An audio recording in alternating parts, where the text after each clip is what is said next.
Nelson Mandela ಒಂದ್ಸತಿ ಹೇಳಿದ್ರು, everything is always impossible until someone does it. ಎಲ್ಲಿವರೆಗೂ ಒಂದ್ ಕೆಲ್ಸ ಅಸಾಧ್ಯ ಅನ್ಸುತ್ತಂದ್ರೆ ಆ ಕೆಲ್ಸನ ಯಾರಾದ್ರೂ ಮಾಡೋವರೆಗೂ ಆಗ ನಮ್ಗನ್ಸುತ್ತೆ, ಓ ಇದು ಸಾಧ್ಯ, ನಾನ್ ಕೂಡ ಮಾಡಬಲ್ಲೆ ಅಂತ. ಆಗಿದ್ರೆ ನೀನ್ ಮಾಡಬಲ್ಲೆ, ಆದ್ರೂ ಯಾಕೆ ಮಾಡ್ಲಿಲ್ಲ? ನೀನ್ ಮಾಡಬಹುದು.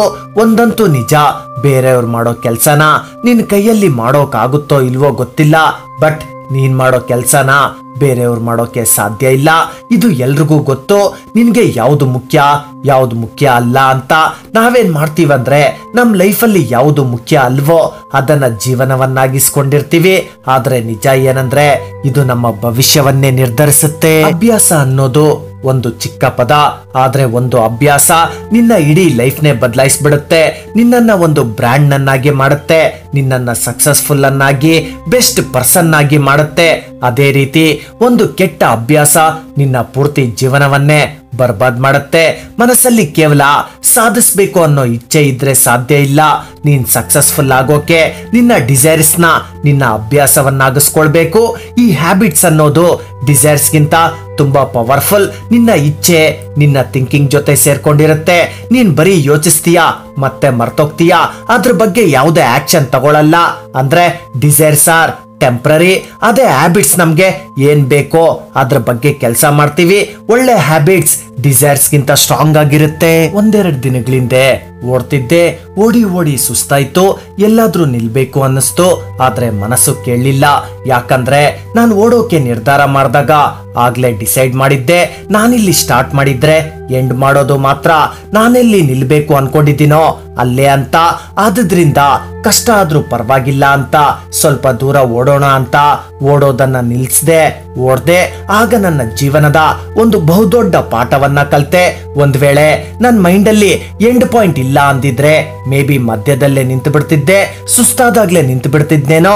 ಬಟ್ ಯಾವಾಗ ಗೋಲ್ ಅನ್ನೋದು ನನ್ನ ಮೈಂಡ್ ಅಲ್ಲಿ ಸೆಟ್ ಆಗಿತ್ತೋ ಅಲ್ಲಿಂದ ಸ್ಟಾರ್ಟ್ ಮಾಡಬೇಕು. ಎಲ್ಲಿಗೆ ಸ್ಟಾರ್ಟ್ ಮಾಡಿ ಎಲ್ಲಿಗೆ ಎಂಡ್ ಮಾಡಬೇಕು ಅಂತ ಸೇಮ್ ಇದೆ ನಮ್ ಲೈಫಲ್ಲೂ ನಡೆಯೋದು. ಒಂದು ಗೋಲ್ ನಮ್ಮನ್ನ ಅಲ್ಲಿಗೆ ಕರ್ಕೊಂಡು ಹೋಗೋ ಹಾಗೆ ಮಾಡುತ್ತೆ. ಒಬ್ಬ ಕನಸನ್ನ ಕಾಣೋನ್ಗೂ ಮತ್ತೊಬ್ಬ ದೊಡ್ಡ ಕನಸನ್ನ ಕಾಣೋನ್ಗೂ ತುಂಬಾ ವ್ಯತ್ಯಾಸ ಇದೆ.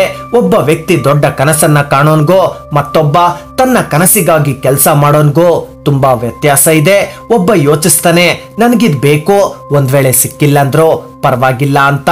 ಮತ್ತೊಬ್ಬ ಯೋಚಿಸ್ತಾನೆ ನನಗೆ ಇದು ಬೇಕಂದ್ರೆ ಬೇಕು, ಅದೇನೇ ಆಗ್ಲಿ ಅಂತ ಯೋಚಿಸೋನು. ಇಬ್ರು ಬೇರೆ ಬೇರೆ. ಇವತ್ ನಿನ್ ಲೈಫಲ್ಲಿ ನಿನ್ಗಿರೋ ಕನಸಿಗೋಸ್ಕರ ಇವತ್ತು ಹೋರಾಡಿಲ್ಲ ಅಂದ್ರೆ ನಿನ್ನ ಡ್ರೀಮ್ ಕೇವಲ ಡ್ರೀಮ್ ಆಗಿ ಉಳಿದು ಬಿಡುತ್ತೆ. ಈ ಪ್ರಪಂಚದಲ್ಲಿರೋ 80% ಜನರಿಗೆ ಗುರಿ ಅನ್ನೋದೇ ಇಲ್ಲ. ಕೇವಲ 8% ಜನರು ಮಾತ್ರ ಸಕ್ಸಸ್ ಆಗ್ತಾರೆ. ಕೇವಲ 1% ಮಾತ್ರ ಹೈಲಿ ಸಕ್ಸಸ್ಫುಲ್ ಆಗ್ತಾರೆ. ನಿನ್ ಜೀವನದಲ್ಲಿ ಬರೋ ಪ್ರತಿ ಸಿಚುವೇಶನ್, ಪ್ರತಿ ಪ್ರಾಬ್ಲಮ್, ನೀನ್ ನಡೆಸ್ತಿರೋ ಸಂಘರ್ಷ, ಅದರಲ್ಲಿ ನಿನ್ಗೆ ಆಪರ್ಚುನಿಟಿ ಕಾಣ್ತಿದೆ. ಯಾರೋ ಆ ಆಪರ್ಚುನಿಟಿನ ನೋಡ್ತಾನೋ ಆತ ಮುಂದೆ ಹೋಗ್ತಾನೆ.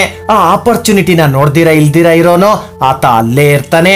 ನಾವು ನಮ್ಮ ಲೈಫ್ಗಿಂತ ಬೇರೆಯವರ ಲೈಫಲ್ಲಿ ಏನ್ ನಡೀತಿದೆ ಅನ್ನೋದ್ರ ಮೇಲೆ ನಮ್ಮ ಇಂಟ್ರೆಸ್ಟ್ ಜಾಸ್ತಿ. ಅವನ ಹತ್ರ ಅದಿದೆ ಇದಿದೆ, ಅವನ ಹತ್ರ ಬಿಡು, ಅವನ ಹತ್ರ ಏನಿದ್ರು ಏನಿಲ್ಲ ಅಂದ್ರು ನಿನ್ ಲೈಫಲ್ಲಿ ಯಾವುದು ಬದಲಾಗಲ್ಲ. ನಿನ್ನ ಹತ್ರ ಏನಿದೆ ಏನಿಲ್ಲ, ಏನ್ ಮಾಡಿದ್ರೆ ನಿನ್ ಜೀವನದಲ್ಲಿ ಮುಂದೆ ಬರ್ತೀಯಾ ಅಂತ ಯೋಚಿಸು. ಯಾವಾಗ್ಲೂ ಅಷ್ಟೇ, ಸರಿಯಾಗೊಂದು ಗುರಿ ಇಲ್ಲ, ಗುರಿ ಇದ್ರೆ ಅದಕ್ಕೆ ತಕ್ಕ ಪ್ರಯತ್ನ ಇಲ್ಲ. ಹೀಗೆ ಇದ್ರೆ ಬದಲಾಗುತ್ತಾ ನಿನ್ ಜೀವನ? ಯೋಚಿಸು, ಸರಿಯಾಗಿ ಯೋಚಿಸು.